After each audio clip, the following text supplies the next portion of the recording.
Okay, our learning is Leila Nishmas Mindel Mariam Bas Kalman Ruvain. Okay, we are at the top of Chaf Aleph Amud Aleph, and here we go. Okay, so the Gemara is we're gonna have a longer. We're gonna finish up discussion about the different oils and wicks that could be used. Okay, so let's see. Tan Rabbanan call elu shamar ima likim hem b'Shabbos regarding all these different substances which the Mishnah said cannot be used for fuel on Shabbos. If osim hem medura, they could be for wicks. And that's going on the first part of the Mishnah. All the different things that cannot be used as wicks for Shabbos, and as we'll see, it's going to say explicitly soon. The reason for them is that they don't light that well. Aval osim hem medura, a person is allowed to make a large fire from those wicks on Shabbos. Bein l'scham kenegdam, bein l'shtamish lo, whether it's to warm a person themselves up or to use its light. Bein al gabe karka, bein al gabe kira, whether it's on the ground, meaning just like a bonfire, or on a stove. V'lo asru el lasud mehem psila l'ner bilvad. The only thing that's asr is to make a wick. The idea being, when you have a whole bunch of them, then the wick, we're afraid it's going to extinguish. It's not going to light so well. You're going to play with it and all that. But if you have a bonfire made out of these things, you have a pile of them to use them in such a bonfire. That's not an issue. There, we're not concerned that it's not going to light so well. There, we're not concerned you're going to play with it, and therefore it is totally mutter. Okay. This is not on Shabbos. No. This is before Shabbos. I mean, the same way, in as much as you cannot use it to light your Shabbos candles before Shabbos, because you're going to mess around with it on Shabbos, you could go ahead before Shabbos and make a bonfire with it, because we're not afraid you're going to mess around with it on Shabbos. So what if you're just like doing 1 or 2 candles, not for Shabbos candles? That would a good question. Yeah, so that's a good question. So, if the concern is I'm going to mess around with it, then I believe the issue is going to be any time you're going to make any candle, meaning even if it's not your quote unquote Shabbos candles, but if you're putting it in the other room and it's still going to be a candle, you still cannot use that candle because it's a candle you're going to mess around with. Yeah. Okay, v'lo b'shem kik, and not with oil of kik. The Gemara is going to ask and now give a couple of explanations of what kik oil is. So, my shem kik, what is kik oil? Amar Shmuel, shaltinu chol nechote yamav amrli. I asked all the sailors, and they told me, of echad yesh b'chraka yam b'kik shemo. There's a bird that's found in by the seaport areas, and its name is kik. So we're talking about the oil that comes from this animal. That's one opinion. Rav Yitzchak Berei de Rav Yehuda Amar mishcha de kaza. It's cottonseed oil. Reish Lakish Amar kikayon de Yona. Okay, remember the kikayon tree towards the end of the book of Yona? That's what it is, kik, and that's the word that we know. Okay, Amar Rabbi Barchana. Rabbi Barchana tells us about the kikayon plant. L'didi chazi l'kikayon de Yona. I saw this plant, this kikayon plant. It's l'oliva dame. It looks like this type of plant. It's a type of plant which brings out castor oil. Saw some pictures earlier. It has these huge leaves. It has these like reddish like type of balls, but these huge leaves. Okay, that's what the plant is made up of. It grows from ponds. In other words, the liquid, the moisture by the ponds. And people hang it over the tops of their store, both because of the shade and the fact that it smells nice, right? So again, it has these very big leaves. So people use it instead of getting an awning. You plant a bunch of these leaves, and you add a natural awning. And from the seeds, the kernels, people make oil. Okay, and I believe it's castor oil. And under its branches, the people of Eretz Yisrael, they would heal themselves. In other words, again, it's used for shade. It's a nice way to get shade, and so we can appreciate a little bit more when God brings His kikayon plant for Yonah. It wasn't just a plant; it's a plant that's used for therapeutic purposes. This plant has nice fragrance. It's thick leaves, and people use it oftentimes for therapeutic purposes, and that's why God brought that plant to Yonah. Okay, Amar Rabba, psilos she'amru chachamim emalikim mehen. The wicks that we saw, the wicks that we saw in the Mishnah that Chazal said you cannot use on Shabbos. The reason you can't do so is the flame flickers on them, and because it flickers is a concern. And we spoke this out earlier. Since the flame flickers, then there's a concern. I'm going to mess around with it on Shabbos and come to be mechal al Shabbos. Similarly, shmanim she'amru chachamim emalikim mehen, regarding the oils that Chazal said you cannot use, because the oil does not drawn after the wick very well. And again, there's going to be a concern. It's not going to be taking so long. You're going to start messing with it, and then you're going to light something on Shabbos. You're going to extinguish something on Shabbos. Once again, you're going to be mechal Shabbos because of the fact that a light does not take so well. Both for the wick and for the oil. Now the Gemara asks a question. Ba'amine Abaye me Rabba. Regarding the oils that Chazal said you cannot use on Shabbos, are you allowed to go ahead and add a little bit of olive oil? Olive oil takes very well with the wick. So are you allowed to add like a certain measurement of olive oil, mix it together, and what that allows for is that the olive oil will be drawn after the wick and will take with it the castor oil, the other oil. Okay, that works. In other words, you have oil which doesn't take so well, but you mix it with a substance which does go after the wick well. Is that enough? Is that mutter? Okay, the way the Gemara frames it is migas rinan dilma asli luke beinayu olo. In other words, everyone agrees that it'll work. It'll light very well. If you put some olive oil mixing it into castor oil, then it's gonna light perfectly, right? The question is, are we concerned if we allow the mixture? Are you then going to go ahead and light castor oil by itself, which would be the problem, right? So that's the Gemara's question. Amarle. In that case, I mean, if it's not going to work. Yeah. No. That's what I'm saying. No, it'll work together. Yeah. But if it's not going to work by itself, then what do we need a gezerah for? Oh, because why do you need the isser? Okay, so the question, right? Let's take a step back. The reason it's usser is because people have limited amounts of substances. They're going to use castor oil, and granted, it doesn't work so well, but let's say, hey, this is what I have. And then Shabbos is going to come, and it's going to be flickering. They're going to mess around with it. In other words, you do need a gezerah. You do need a gezerah because people are going to use the wrong substance, and people are going to then mess around with it. Does that address the question? Yeah. Okay, fine. So the Gemara Rabbah answers, "Amalei emalikin." He says you're not allowed to. My taima. He says why not? It sounds like a dialogue I have with my kids sometime. Lefishe malikin, because you can't light it. Why can't you do it? Because you can't do it. But the point is, Chazal said you can't do it. There are different ways to understand the Gemara, but this is the way Rashi understands the Gemara. That basically because Chazal said you can't light, and when they said you can't light, they didn't make any exceptions. They said you can't use it. You can't use it at all. Okay, Esvei. But now we're going to ask a couple of questions on this statement. Karach davar shemalik. So again, the basic question is: Can I mix mutter substance with usser substance, which will then work properly? Is that usser? Is that allowed because it'll work properly, or is it usser because we're afraid I'm going to use it by itself? That's the basic principle. Now that idea will be applicable, meaning that concept should be applicable not only for oil, for the fuel, but also for the wick. In other words, in as much as I just asked, can I put some olive oil into castor oil? I could also ask the question, can I take wool, which is not a good wick, and mix it together with something which is a good wick, and make a proper wick, right? That same principle should exist, right? Mm-hmm. So we're going to bring a raya from wicks, but it's the same principle. Esvei, Abaya asked the following to Rabbah, who just said we can't do so. If a person wraps a substance that you are allowed to light with, around something you cannot light with, you're not allowed to light with it. Okay? So that's so far so good. That's consistent with what Rabbah said. That mixing one with the other you cannot do. However, the Brisa concludes,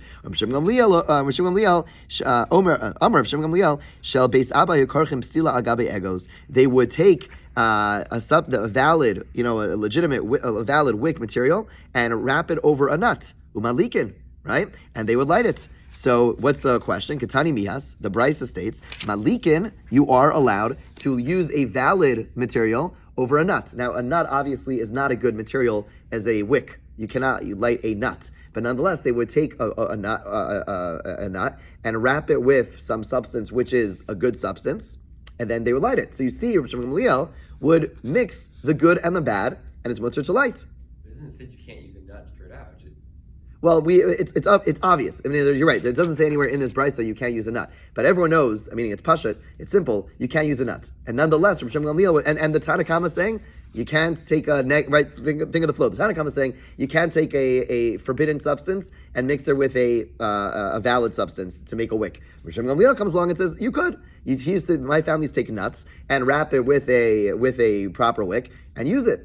Right? So Abaye says, you see, from Shimon Gamliel, you could do such a thing. You could mix something which is invalid with valid and light it. So Amarle, Rabbah responds to Abaye, says, Musaft li min Rabbi Shimon Gamliel, instead of asking me a question from Shimon Gamliel, Sayinhu min Tanakama. Bring me a raya from the Tanakama. In other words, what kind of proof is this? You're saying, you made a mistake. Why? Because Rav Shimon Gamliel says it's mutter. Yeah, very good. But the Tanakama said it's usher. So what kind of question is that? Meaning, okay, fine. So you want to tell me it's machlokas tanaim, but don't tell me you have a question on me. Yeah, the Tanakama said one thing. Rav Shimon Gamliel said it's Rav Tanakama said it's usher, which supports me. And then Rav Shimon Gamliel says it's mutter. What kind of question is that on me? Right? So he says halokasha maisa rav. He says that's not a question. It's a maisa rav. Because what does that mean? Ma'aser Rav is an important principle in halacha, and that is that there's two ways that the Gemara could teach a halacha. One is by teaching us, Rabban Shimon Gamliel said X, Y, Z. Okay, you should do X, Y, Z. And then that has one level of credibility, validity, of credibility. But there's something far more impactful and says, this is what we did. If that's what we did, right? In other words, sometimes you can have an opinion, but it's somewhat academic. You want to ask a person, what's the halacha about whatever it is, and they can tell you, well, based on my research, X, Y, Z. But when you see someone practicing it, when you see the rabbi practicing it, then you know that's the real deal. Because they wouldn't go ahead and put it into practice unless they really, really, really researched it. Okay, so there's a concept of Ma'aser Rav that when we see someone practicing it, it actually has more validity than simply an opinion. Okay, so therefore he says no. Asking from Rav Shimon ben Gamliel is actually a question, because although you have the Tanna Kama who takes your opinion, who says that it's aser, but Rav Shimon ben Gamliel is saying it's mutter, and we see they actually did that. That's what his family did, right? So he says mikol makam kasha ma'ilel mahadlik. So we see, right? So at the end of the day, we see Rav Shimon ben Gamliel would make a wick composed of both valid and invalid substances. This is a question on the opinion that says you can't mix together. So the Gemara says no. Rabbah says no. Lola hakmos. You misunderstood what was going on over there. It wasn't that the nut was used as a wick. The nut floats. And so basically the nut floated, and then on the floating nut, they would go ahead and make a wick. So the purpose of the nut was not as a wick. The purpose of the nut was to create a floating substance in the oil, and then you have the wick attached to it. That you're allowed to do. Our discussion is, can you mix two substances to use as a wick? But that was never part of what Rabbi Shimon Gamliel was doing. He was just using this as a floating substance, and then put a wick on top of it. That's mutter, and that's not a question on this question of whether or not you can mix two things together. The Gemara asks, "Ha'ila hakbos," if that's really what's going on over here, my Tanna Kama. Then why does the Tanna Kama forbid it? In other words, there's clearly a debate between Rav Shimon Gamliel and Tanna Kama. Tanna Kama says you can't do such a thing. Rav Shimon Gamliel says you could do such a thing. And now we're saying Rav Shimon Gamliel said I wasn't making a wick out of it. I was just making a floating substance. If I'm making a floating substance, why would the Tanna Kama say it's aser? That seems like a big zera. So the Gemara says, "Kulam Shimon Gamliel." So really, we have to reinterpret the entire brisa and really understand the entire teaching was from Rav Shimon Gamliel. And there are some words missing that help us understand how to read this entire brisa. This is the way how to read it. Okay, so now we're going to read it in a new way that doesn't have a debate between the Tanna Kama and Shimon Gamliel. Rather, we understand the entire thing is Rav Shimon Gamliel. It goes like this: Karach davar shemalikim bo al gabe davar she'emalikim bo. First, the brisa begins by saying if a person wraps a substance that you are allowed to light with over a substance you cannot light with, emalikim bo, it cannot be done. And then here's the words we stick in, or again, whether you actually have to write the words in or this is the way to understand it. But medvar memurim, regarding what is that first statement made? Lahadlik. When you mix the two in order to light something.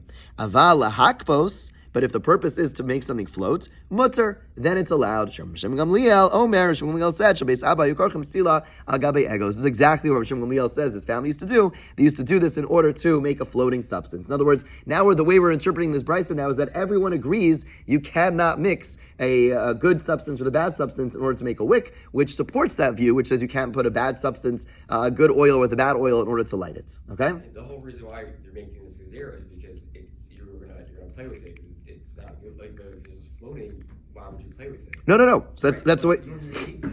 Well, you might. I could have argued that no. Once we said you can't mix things together, you can't mix things together. In other words, you have it's not a perfect analogy, but you can't use. You have a concept, but you can't even use it as like okay, forget the analogy. The point is that, it's part of the wick. At the end of the day, it's part of the wick. So you could say, I can't have any invalid substances whatsoever because of this overall concern. One could have heard such a thing. Okay, ask the Gemara, Eini, v'amar abrura marav, chela muhutach v'kerve, dagim shenimochu, adam noson socho shem kolshu madlik. Here we have seemingly a clear view that you are allowed to mix. Why? It talks about melted tallow, right, the fats, or fish innards that have been dissolved, okay? A person's allowed to mix oil. Those are two substances which you cannot light with. You're allowed to mix them with oil and light. So clearly, you are allowed to mix valid oil with invalid oil and light it. So the Gemara says no. Rabbah says that's not a question. Though those two examples are very particular examples. Hani mimashche beinayu. Those two examples of melted tallow and fish innards that have been dissolved. Okay, those happen to be things which actually draw. Okay, they're actually, in other words, those actually are real oil. Okay, v'hani lo mashche beinayu. The case in our Mishnah that are listed explicitly in our Mishnah are examples of things that don't draw. V'gazru Rabbanan al chelav mehutzach mishum chelav she'ena mehutzach v'al kirbei dagim shenimochu mishum kirbei dagim sheloni mochu. The two examples, that brisa was very particular. The melted tallow or the fish innards that have been dissolved are actually things which do draw oil. It's just that we cannot use them because they are similar to fish innards that have not been dissolved or tallow that has not been melted.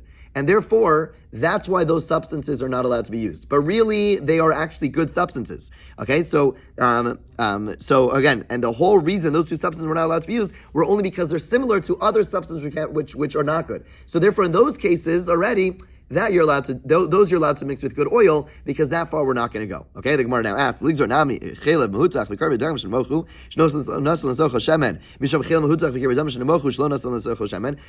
gezerah from one to the other. So Gemara says, no, he gufa gezerah. The whole idea of not using the melted tallow and the fish innards that are melted is already a gezerah, because we're going to mix it up with fish innards that have not been melted and tallow which is not melted. We're going to go a second level. No way, we're not going to go that far in our decrees, and therefore don't ask me a question from those cases. Okay, and the Gemara kind of leaves this whole discussion unresolved, but Rabbah is of the opinion, again, that you are not allowed to mix those two. Any regular substance which is not good, you're not allowed to mix together with a substance that is good, because the fact that you are going to come to confuse it and light those bad substances on their own. Okay?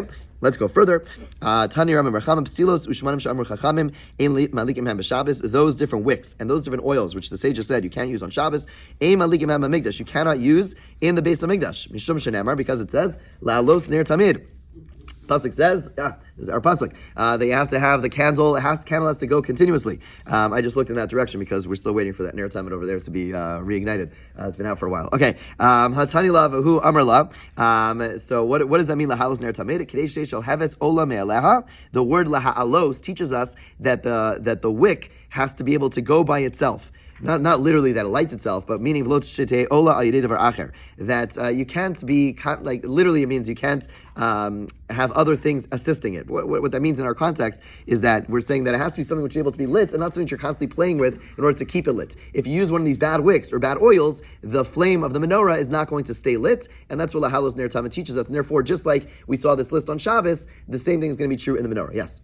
Don't we learn a lot of what we do from what was done in the base of Mikdash? So why are we saying, oh, by the way, we also can't use it there? That would be where we would draw. Wouldn't that be fairly obvious? It's lighting and it's lighting. Well, no, but yeah, it's not. Meaning, so the question is there's the same issue. So again, the issue is Shabbos. I might come along to play with the candle. Here we're talking about lighting menorah during the week, right? So am I allowed to use such oil? Why not? Am I allowed to use some such wicks? Why not? Right? That gezerah doesn't apply. Someone has to say, no, there's another pasuk completely separate from Shabbos, something called the Halos Ner Tamid, which teaches us a certain idea about the way the candles have to go. It's nothing to do with Shabbos, but it's the same idea. It has to be good, and therefore, just like on Shabbos, for a different reason, in the base of Mikdash, has to be the same thing, has to be a good candle. Okay. Tanan, Mibali, the Gemara is going to ask a question. We have a mission that says, Mibali michnese chohanim umehem yanin, from the worn out pants and the belts of the Kohanim, meaning, in other words, they had big day kahuna. So what would they do with them? They recycle them.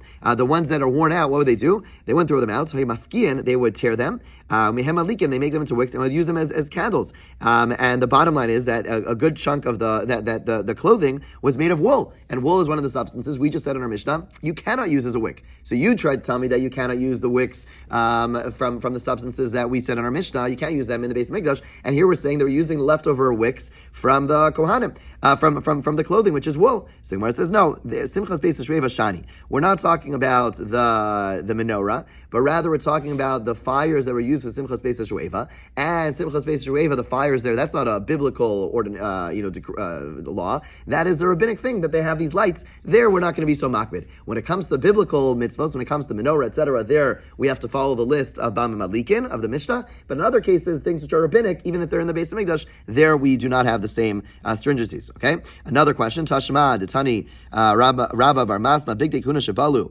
Again, the Big Dekuna which were worn out Afkinosan.